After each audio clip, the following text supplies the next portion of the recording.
जहाँ से शुरू भइलू हमें अब खत्म होता। उजाड़ के ताके बुझाता अपने हाथे खोता। याद बड़ी आई हंसी ठिठोली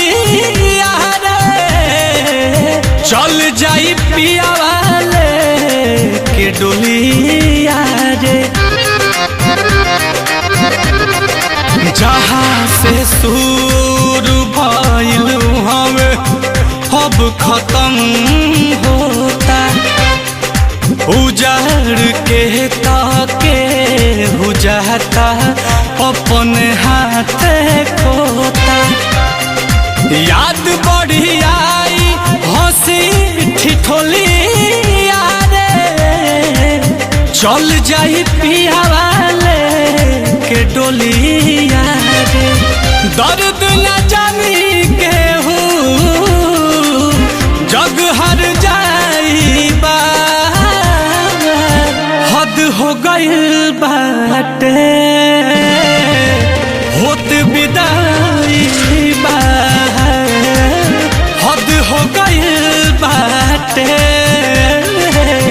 कल हुए विदाई बा।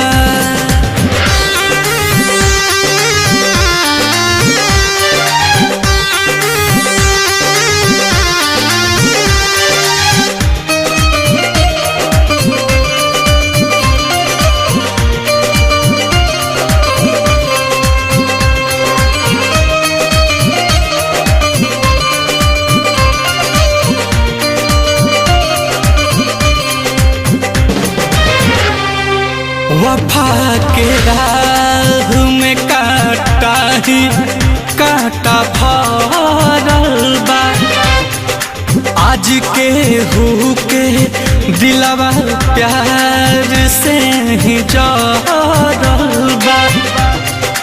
आलम नील कमल के तू तरोवा के तड़पल पारी हमारा रोवा के। वफा के राह में कांटा ही कांटा भरल बा। आज के हु के दिलवा प्यार से फेरू जरल बा। छोटू नील कमल के तू रोवा के तड़पल पारी हमारा रोवा के। भूख प्यास उड़ल लागत ना उंघाई बा हद हो गइल बाटे काल हुए विदाई बा हद हो गइल बाटे।